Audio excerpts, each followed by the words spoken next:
বিসমিল্লাহির রহমানির রহিম। বিসিবি পরিচালনা পরিষদ নির্বাচন 2025-এ আজ 28শে সেপ্টেম্বর তারিখে নির্ধারিত মনোনয়নপত্র জমাদানের দিবসে 3টি ক্যাটাগরিতে আমরা 27শে সেপ্টেম্বর যে 60টি মনোনয়নপত্র বিতরণ করেছিলাম তার মধ্য হতে 51টি মনোনয়নপত্র জমা পড়েছে। ক্যাটাগরি 1-এ 18টি, অর্থাৎ এখানে 25টি বিতরণ করেছিলাম, 18টি জমা পড়েছে। এর মধ্যে হচ্ছে ঢাকা বিভাগে 3টি, চট্টগ্রাম 4টি, খুলনা 2, রাজশাহী 4, রংপুর 3, বরিশাল 1 এবং সিলেট 1। ক্যাটাগরি 2-এ 30টি, আমরা 32টি মনোনয়নপত্র বিতরণ করেছিলাম, 30টি আমরা জমা পেয়েছি। ক্যাটাগরি 3-এ 3টি বিতরণ করেছিলাম, 3টি জমা পড়েছে। এই 3টার মধ্যে হচ্ছে জাহাঙ্গীরনগর বিশ্ববিদ্যালয়, চট্টগ্রাম বিশ্ববিদ্যালয় এবং সাবেক ক্রিকেটার খালেদ মাসুদ পাইলট। আপনারা জানেন যে আগামী 29শে সেপ্টেম্বর মনোনয়নপত্র বাছাই ও তালিকা প্রকাশ করা হবে, অর্থাৎ আগামীকাল, এবং আগামী 30শে সেপ্টেম্বর প্রার্থিতা বাতিলের বিষয়ে আপিল গ্রহণ ও শুনানি গ্রহণ করা হবে এবং 1 অক্টোবর আমরা সকাল 10টা থেকে 12টা পর্যন্ত মনোনয়নপত্র প্রত্যাহার করা যাবে এবং ওই দিন বেলা 2টায় চূড়ান্ত প্রার্থী তালিকা প্রকাশ করা হবে।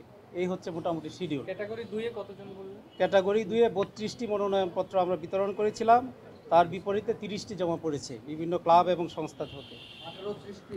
18, 30 এবং 3, এই হচ্ছে 51টি। হ্যাঁ, খুলনা 2 জন পড়েছে। আমরা কে করেছে সেটা বলতে পারবো। মোহাম্মদ জুলফিকার আলী খান, খুলনা জেলা ক্রীড়া সংস্থা, আর খান আব্দুল রাজ্জাক, খুলনা বিভাগীয় ক্রীড়া সংস্থা।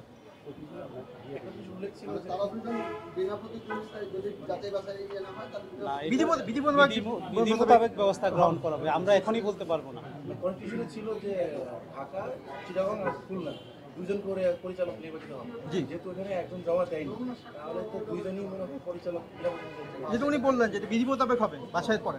বরিশালেরটা একটু বলবেন, কাকে একজনই? হ্যাঁ, উনি জমা দিয়েছেন। নামটা কি? ওনার নাম হচ্ছে ভোলা জেলা ক্রীড়া সংস্থার মোহাম্মদ সাখাওয়াত হোসেন। তাকেও একই অবস্থা? একই অবস্থা। ঢাকার 3 জন ভাই? ঢাকার 3 জন হচ্ছে মোহাম্মদ আমিরুল ইসলাম আর নাজমুল আবেদিন, আরেকজন হচ্ছে SM আবদুল্লাহ আল ফুয়াদ রেদওয়ান। চট্টগ্রামের 4 জন। বলে দেন। চট্টগ্রামটা আমি বলছি। হ্যাঁ, বলেন। আহসান ইকবাল চৌধুরী, ব্যারিস্টার মীর মোহাম্মদ হেলাল উদ্দিন, জনাব আসিফ আকবর, জনাব মোহাম্মদ শওকত হোসেন। সব বিভাগই বলে দেওয়া। আর সিলেটে আপনারা জানেন ওখানে একজনই জমা দিয়েছেন, তার নাম হচ্ছে রাহাত শামস, সিলেট বিভাগীয় ক্রীড়া সংস্থা। সিলেটেও একজন? হ্যাঁ, সিলেটেও একজন। এই আর রাজশাহীতে 4 জন, রংপুরে 3 জন। জনাব মোহাম্মদ মুখলেসুর রহমান, জনাব SM শামস মতিন, জনাব তৌহিদ তারিক খান। রংপুর বিভাগে 3 জন, জনাব মোহাম্মদ হাসানুজ্জামান, জনাব মোহাম্মদ রেহাতুল ইসলাম খোকা, জনাব মোহাম্মদ নূরে শাহাদাত স্বজন। রংপুর বিভাগে। তো আপনাদের অসংখ্য ধন্যবাদ আমাদেরকে সহযোগিতা করার জন্য। আগামীকাল আমরা মনোনয়নপত্র বাছাই এবং খসড়া তালিকা প্রকাশ করব।